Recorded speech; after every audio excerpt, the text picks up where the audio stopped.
Bonjour à toutes et à tous, le magazine de la Coupe de France fait son retour aujourd'hui sur Eurosport. Après quelques semaines de battements, nous revoici en Bretagne pour un week-end breton, à débuter avec le Grand Prix de Plumelec qui avait été remporté d'ailleurs par Alexis Vuillermoz.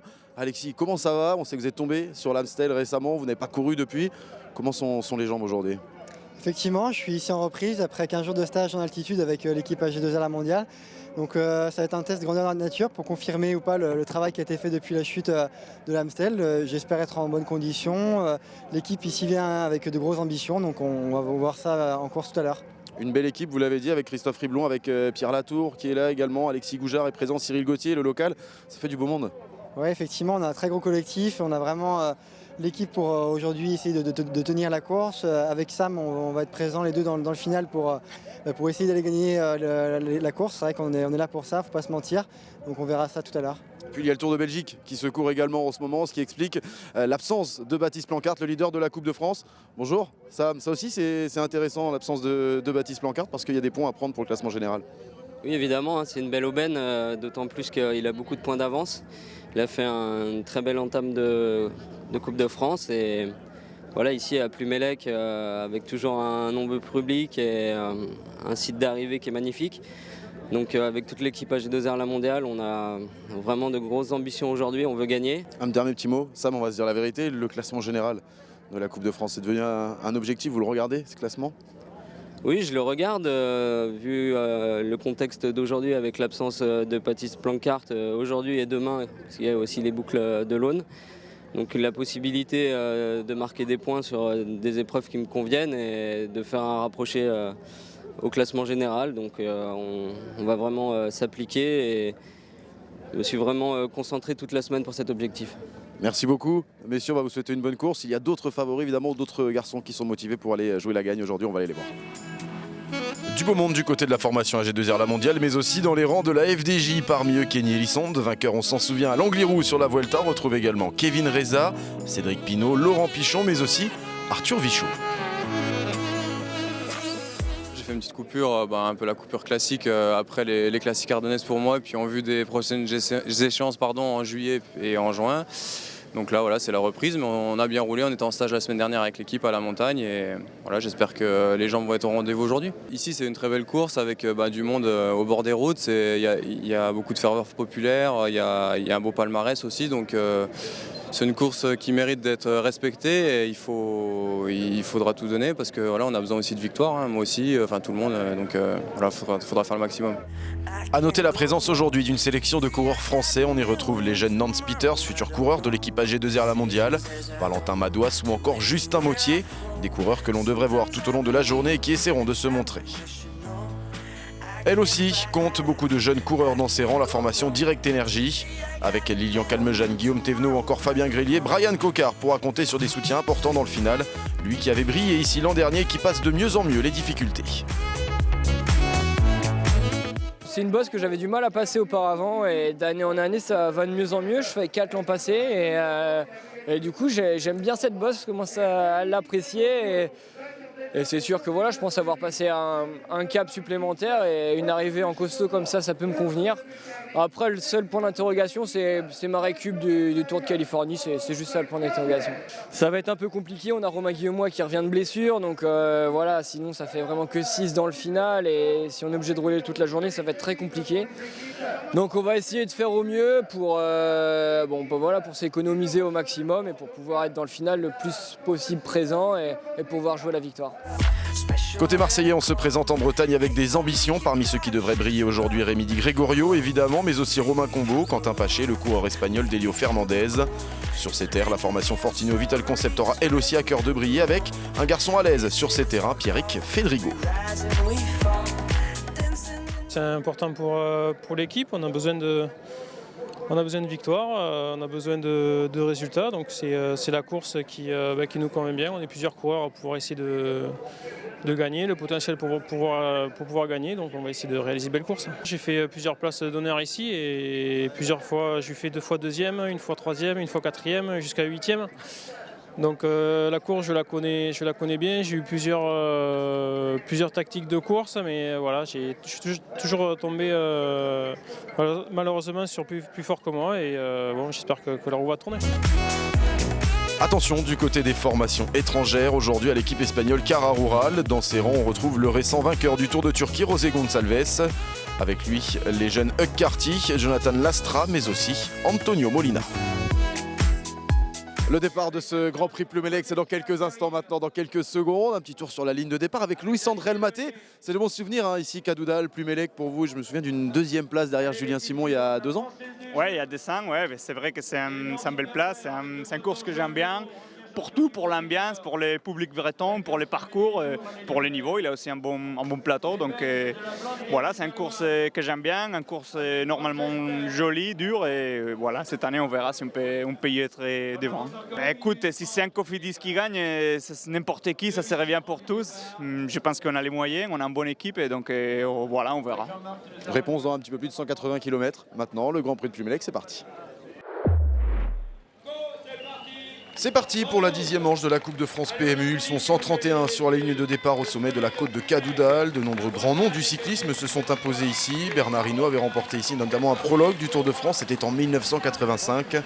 Plus récemment, sur le dernier Tour de France, l'équipe BMC avait remporté le contre-la-montre par équipe. Ça, c'était en juillet dernier devant les caméras d'Eurosport. Au programme aujourd'hui, donc 182 km. Les coureurs devront d'abord parcourir 52 km avant de rejoindre la ligne d'arrivée et le circuit autour de Cadoudal. Ils effectueront ensuite 6 tours de 13 km 900, puis une boucle un petit peu plus petite de 7 km 700 à parcourir 6 fois. On aperçoit tout de suite les premières offensives avec un coureur de l'équipe Top Sport Vlaanderen baloise, pris en chasse directement par un coureur de l'équipe Direct Energy. Ça tente de sortir dans ce début de course, mais le premier a créé un écart avec le peloton. C'est un coureur de la formation Cofidis, il s'agit de Jérôme Cousin. Une formation Cofidis emmenée aujourd'hui par Didier Rousse et qui possède de bonnes cartes, avec notamment Anthony Turgis. Il y a Nicolas Hédé qui est présent également, Arnold Jansson, Rudy Mollard ou encore Romain Hardy. 10 secondes puis 5 et finalement Jérôme Cousin est repris par l'ensemble du peloton. Toujours pas d'échappée sur les routes du Grand Prix de Plumelec. Et Jérôme Cousin tout juste repris, on va assister à une nouvelle attaque devant la rue de la Résistance. C'est Adrian Gonzalez qui tente de sortir cette fois. Le jeune coureur de la formation Euskadi Basque Country Murias prend quelques mètres d'avance. Il compte quelques résultats intéressants cette saison. Il a terminé notamment 7e d'une étape sur le Tour de la Communauté de Madrid début mai.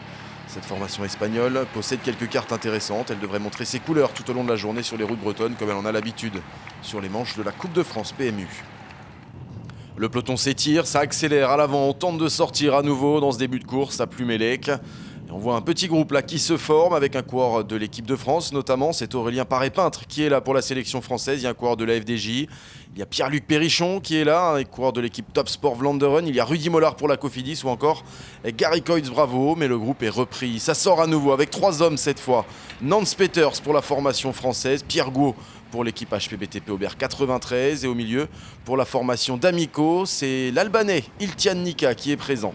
Tout jeune coureur, hein, il n'a que 20 ans, Iltian Nika, il est passé pro l'année dernière seulement et en 2013 il était devenu le premier Albanais médaillé sur un championnat du monde de cyclisme. Il avait terminé 3e du mondial junior.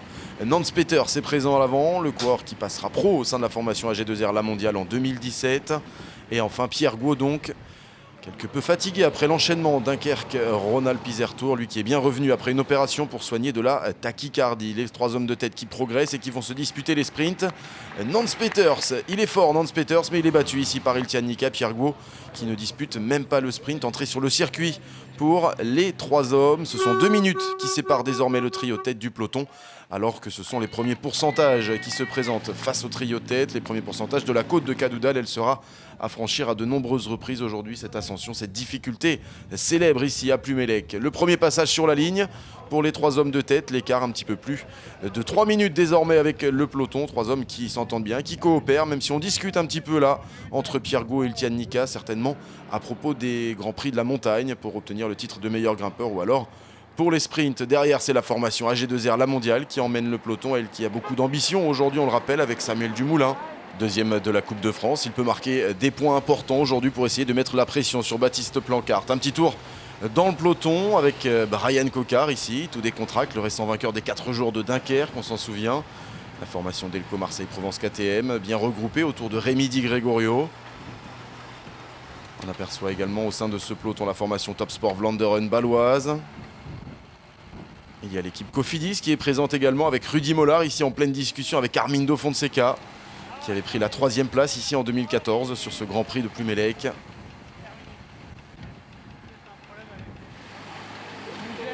Anthony Turgis également, tout sourire, plutôt décontracté ici dans ce peloton avec juste devant lui le dossard numéro 12 de Mathieu Ladanius pour la formation FDJ. L'équipe d'Amico qui, rappelons-le, a placé un homme à l'avant. La formation FDJ est là également avec Arthur Vichot, bien sûr, épaulé ici par Cédric Pinault.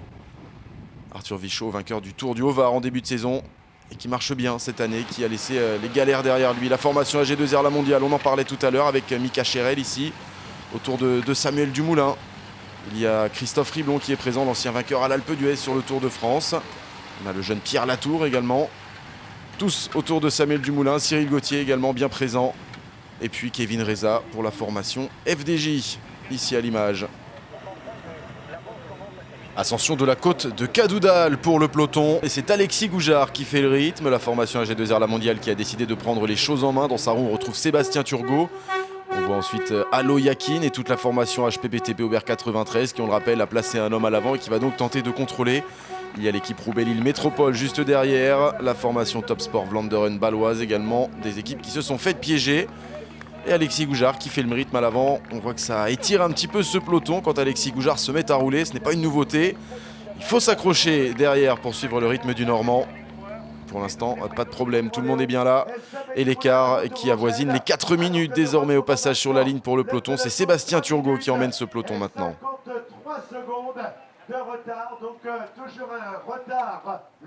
Kilomètre 66, l'échappée vient de terminer le deuxième grand tour et l'écart qui augmente. 4 minutes 30, pas de quoi s'emballer pour autant pour Nance Peters. J'aime bien être acteur sur les courses et donc ouais, au briefing il n'y avait pas de leader et on devait prendre l'échappée chacun notre tour, les 8. Et donc il se trouve que c'est moi qui suis parti devant. Donc après j'aime bien quand je suis devant aller le plus loin possible. Donc j'ai fait aussi les sprints au passage. Et pour pas que ça serve à rien parce que je savais qu'à 3 on n'irait pas au bout et voilà, c'est toujours plaisant d'être devant sur une classe 1 et de représenter l'équipe de France sachant qu'on est invité sur une course pro, donc c'est sympa vis-à-vis de l'organisateur de montrer qu'on est là, quoi. Et alors qu'il reste 2 grands tours à parcourir avant de passer sur le petit circuit, l'écart n'est plus que de 2 minutes. 2 hommes tentent alors de sortir du peloton. Ils vont faire la jonction avec la tête de course. Il s'agit de 2 garçons de la formation FDJ. On retrouve le dossard numéro 16 de Cédric Pinault et avec lui Jérémy Maison, toujours pour la formation FDJ. 2 coureurs qui sont licenciés au WC Toussy.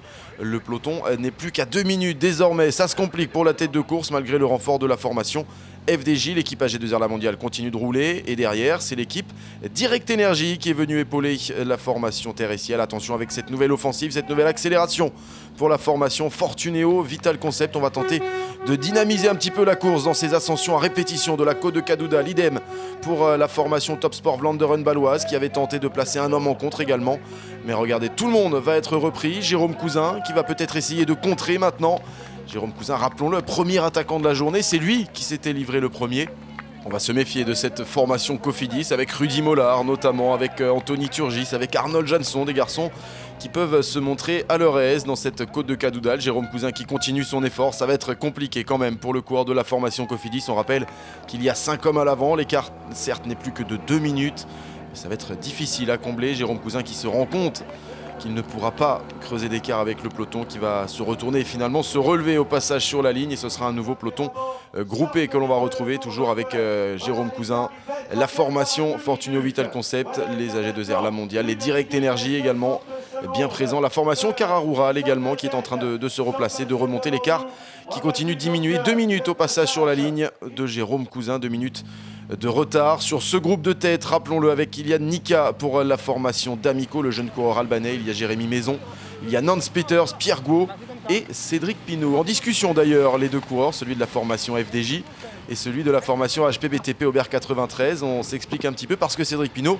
ne passe pas les relais, tout simplement. C'est Jérémy Maison qui fait l'essentiel du travail du côté de la formation FDJ. C'est lui qui passe les plus gros relais à l'avant de la course désormais.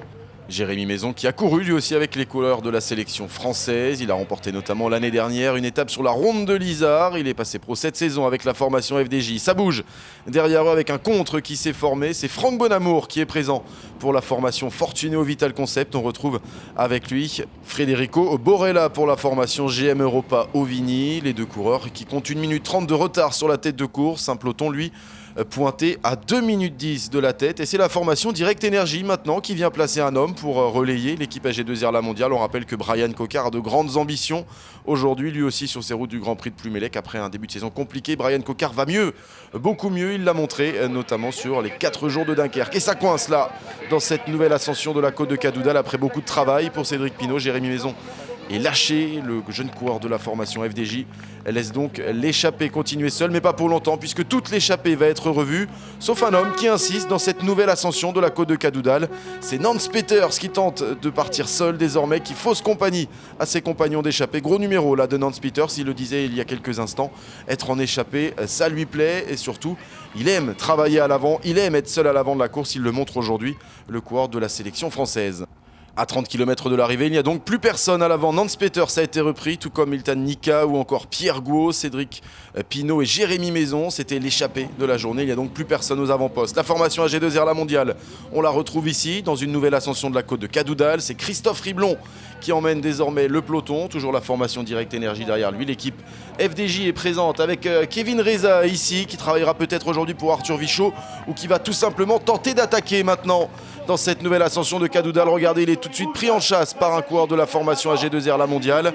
Et Kevin Reza qui vient dynamiter un petit peu cette fin de course alors qu'il reste moins de 30 km à parcourir. Nous sommes sur les petits tours de circuit désormais. Ça s'emballe sur ce Grand Prix de Plumelec. On se regarde, on discute un petit peu entre toutes les formations. Et Kevin Reza, lui, a été repris. Il n'a pas réussi à poursuivre son effort. Et c'est Michael Cherel qui vient emmener ce peloton toujours devant Christophe Riblon. Cyril Gauthier est bien là et Kevin Reza qui va accélérer à nouveau. Un tour après sa première accélération, nouveau passage sous la flamme rouge, nouvelle ascension de la côte de Cadoudal et nouvelle accélération donc pour la formation FDJ qui est en train de tout tenter dans cette course pour déstabiliser l'équipe AG2R La Mondiale. Il est en compagnie de Kenny Elissonde, l'ancien vainqueur sur la Vuelta. Il s'était imposé, rappelez-vous, à Langlirou dans des conditions dantesques. Et bien Kenny Elissonde qui vient d'être lancé là par Kevin Reza pour placer une accélération. Kenny Elissonde et Kevin Reza, deux coureurs de la formation FDJ désormais dans cette côte de Cadoudal. Kevin Reza qui se relève, qui laisse partir le jeune coureur de la formation FDJ. Et Kenny Elissonde qui n'arrive pas à faire le trou. Il va être revu. Derrière, on a réagi avec la formation Cara Rural, avec la formation Fortuneo Vital Concept évidemment. L'équipe AG2R La Mondiale qui se contente de contrôler pour l'instant. Et c'est Brice Feillu pour la formation Fortuneo Vital Concept qui est là et qui tente de contrer maintenant Kenny Elissonde. Et ça ne va pas suffire, regardez, tout le monde est repris. Et nouvelle accélération encore pour la formation FDJ. Après Kevin Reza, après Kenny Elissonde, c'est Johan Lebon, vainqueur du prologue des boucles de la Mayenne l'année dernière. Johan Lebon qui accélère dans ses deux derniers tours de circuit. On approche du dernier passage sur la ligne. Il est tout de suite pris en chasse par un coureur de l'équipe Cara Rural. Gros numéro de la formation FDJ qui tente de dynamiter cette fin de course pour Arthur Vichot, évidemment leader sur cette course. Cyril Gauthier qui emmène. Nous sommes dans le dernier tour de circuit désormais. C'est maintenant que tout va se jouer dans ce Grand Prix de Plumelec. Qui succédera à Alexis Vuillermoz? Peut-être lui que l'on n'a pas vu encore jusqu'ici. La flamme rouge pour le peloton. Et c'est parti pour ce final. Accélération de l'équipe Cofidis avec Rudy Mollard. Il y a du beau monde dans cette formation, on le rappelle. Avec des garçons comme Romain Hardy, comme Arnold Jansson, comme Anthony Turgis également. Et la formation AG2R La Mondiale qui accélère maintenant. Alexis Vuillermoz, le vainqueur sortant qui place une accélération dans les tout derniers mètres. Nous sommes dans les 700 derniers mètres. José Gonçalves dans sa roue, le vainqueur du dernier Tour de Turquie. Un coureur de la formation Top Sport Vlaanderen baloise. Et là également, Alexis Vuillermoz qui se retourne, qui ne va pas faire le même numéro que l'année dernière. Il était sorti à 500 mètres de l'arrivée pour aller s'imposer. Mais là, il a Samuel Dumoulin dans son équipe qui se doit de marquer des points. Accélération de José Gonçalves. Et c'est Alexis Vuillermoz en personne qui va le chercher. Le vainqueur d'étape sur le dernier Tour de France, c'était à Mur de Bretagne. Alexis Vuillermoz qui accélère pour revenir sur José Gonçalves et qui peut le contrer maintenant peut-être. Non, il va attendre Alexis Vuillermoz, il va se retourner encore pour voir où est Samuel Dumoulin. Il est bien là, en 4e position. Samuel Dumoulin bien présent. José Gonçalves, il a l'air bien également, le récent vainqueur du Tour de Turquie. Il est calé pour l'instant dans la roue d'Alexis Vuillermoz qui va accélérer à nouveau peut-être. La formation FDJ est bien là. Arthur Vichot est présent dans ce final avec Mathieu Ladanius à ses côtés. Un coureur de l'équipe Delco Marseille-Provence KTM également. Et c'est parti pour cette dernière ligne droite et le démarrage d'Alexis Vuillermoz. On va lancer le sprint maintenant. Mathieu Ladanius est là. Arthur Vichot dans sa roue. Arthur Vichot qui lance son sprint. Samuel Dumoulin également qui déborde maintenant Alexis Vuillermoz. Quel numéro pour la formation AG2R La Mondiale? Elle va réaliser le doublé. Oui, victoire de Samuel Dumoulin devant Alexis Vuillermo. Arthur Vichot prend la 3e place. Quel exploit pour cette formation AG2R La Mondiale. Après le succès d'Alexis Vuillermo l'année dernière ici même, c'est Samuel Dumoulin qui vient s'imposer et remporter une 2e manche de la Coupe de France cette saison. Il marque 50 points au classement général. La réussite pour l'équipe AG2R La Mondiale. Quel numéro, quel travail collectif, c'est énorme ce qu'ils ont fait là, les coureurs de la formation Terre et Ciel emmenés par Nicolas Guillet, et la joie évidemment sur le podium de Cyril Gauthier, de toute cette formation qui a travaillé pour Samuel Dumoulin. Arthur Vichot prend la 3e place. Le résultat n'est pas trop mauvais, même si quand on arrive pour la gagne, on a toujours envie de l'emporter. C'est vrai qu'aujourd'hui, j'avais pas des grosses sensations. C'était pas facile pour une course de reprise. Il faisait quand même un petit peu chaud. On n'avait pas eu des chaleurs comme ça depuis le début de saison, notamment chez moi en Franche-Comté. Donc c'était assez éprouvant. Et puis aussi avec l'équipe, on essaie de rendre la course la plus difficile parce que c'est vrai qu'avec des coureurs comme Samuel Dumoulin ou Brian Cocard qui est au top de sa forme, sur une arrivée au sprint comme ça, on savait qu'on n'avait pas spécialement les meilleurs quarts. Donc on essaie de faire le maximum pour durcir. Voilà, malheureusement, ça ne l'a pas fait pour nous, mais je pense qu'on peut être satisfait quand même de notre journée et puis encore demain pour se rattraper. Quand on court toute l'année en Pro Tour, c'est vrai qu'on perd l'habitude d'attaquer. Vu qu'en Pro Tour, tous les coups de pédale sont comptés, et souvent quand on attaque, on se fait contrer et ça ne sert à rien. Donc là, c'est des courses plus accessibles pour nous et on a envie de se faire plaisir, donc c'est important aussi. 4e succès pour la formation AG2R La Mondiale cette saison. Le 2e pour Samuel Dumoulin. Alexis Vuillermo prend la 2e place. Arthur Vichot la 3e. Mathieu Ladanius est 4e. Anthony Turgis pour la Cofidis vient prendre la 5e position. La formation FDJ part récompensée aujourd'hui avec les 3e et 4e places pour Arthur Vichot et Mathieu Ladanius. Mais quel travail collectif avec Johan Lebon, évidemment, ici à l'image, avec Kevin Reza ou encore Kenny Elissonde qui retrouve de bonnes sensations.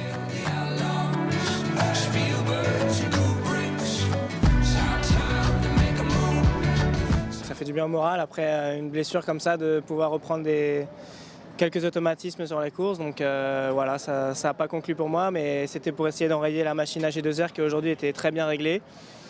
Ça n'a pas marché, mais qui ne tente rien n'a rien. Toute l'équipe AG2R La Mondiale monte sur le podium pour fêter le héros du jour, Samuel Dumoulin. Porté ici en héros par Alexis Vuillermo, 2e, et par Christophe Riblon. Une formation exemplaire aujourd'hui qui aura parfaitement maîtrisé son sujet. Il s'agit donc d'une 2e victoire de rang en Coupe de France PMU pour Samuel Dumoulin. Rappelez-vous, il s'était imposé il y a quelques semaines de cela sur la route Tourangelle. Résultat, il marque 50 nouveaux points au classement général de cette Coupe de France. Baptiste Plancart, le leader, est absent sur ce week-end breton. Il n'était pas présent donc aujourd'hui sur ce Grand Prix de Plumelec. Et Samuel Dumoulin revient grâce à sa victoire à 11 points seulement de la tête.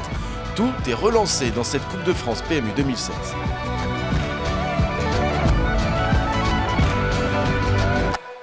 Voilà, doublé pour la formation AG2R La Mondiale et nouvelle victoire cette saison pour Samuel Dumoulin. Et fait plaisir, c'est la Sam. Ouais, ça fait plaisir. Plumelec, c'est spécial. Voilà, comme je le disais tout à l'heure en interview, c'est un peu une arène, l'arène bretonne, un peu comme Plouay. Et voilà, une ferveur du public, de connaisseurs qui se déplacent pour nous voir tout au long de la journée. Et j'adore cette course qui me convient à merveille par son profil. Et puis aujourd'hui, une équipe AG2R énorme, exceptionnelle. Un grand moment de vélo comme j'en ai rarement vécu. Quand on domine comme ça la course, qu'on est presque sûr de gagner le matin et que ça se passe comme sur du tableau noir et qu'on fait un doublé avec Alexis Vuillermo, un gros rapproché à la Coupe de France et la journée parfaite. 15 ans au niveau déjà, Sam, mais il y a toujours cette émotion quand vous en parlez. On va revoir ces images. C'était sur le podium il y a quelques minutes avec toute l'équipe AG2R La Mondiale qui est montée sur ce podium. Enfin, c'était fou. Ouais, pour moi, la vie, c'est ça, hein, c'est le cœur, les tripes. Et c'est comme ça que je la vois et que je l'apprécie. Et quand on voit le travail qu'ils ont fait aujourd'hui, c'était légitime qu'on partage ce moment avec toute l'équipe et le staff. C'était une idée d'Alexis, mais j'ai complètement adhéré, ce qui est logique. Et voilà, je suis quelqu'un d'entier, de sincère, et j'aime partager avec les autres et partager avec le public. On va parler un petit peu de sport quand même rapidement pour parler du collectif, c'est vrai, de cette équipe AG2R La Mondiale et du classement général de la Coupe de France. C'est important, c'est une nouvelle victoire pour vous, c'est la 4e pour l'équipe cette saison et surtout il y a un gros rapproché, une dizaine de points maintenant qui vous séparent de la première place. Moi j'étais très motivé pour la course, pour remporter la course, mais vu sa régularité cette année, je me suis dit que j'aurais du mal à lui reprendre beaucoup de points. Bon, bah, son absence fait que je lui en reprends 50, je me rapproche. Demain, Châteaulin, une course que je peux également marquer des points. Et puis voilà, 12 points, c'est complètement différent de 60 où il y a plus d'une victoire d'écart. Donc je rentre dans le match et je vais viser un triplé. Et comme on dit, jamais 203. Donc je vais m'appliquer et je connais toutes les manches, j'ai de l'expérience, je suis en forme. L'équipe me fait confiance et je pense qu'il y a un beau challenge pour la fin de saison. On vous le souhaite. En tout cas, merci beaucoup Sam, encore bravo. Et puis il l'a dit, dans 24 heures, il y a Châteaulin. Repos pour tout le monde avant la prochaine manche de la Coupe de France. Merci de nous avoir suivis dans votre magazine de la Coupe de France. Et on se dit à très vite. Bye bye.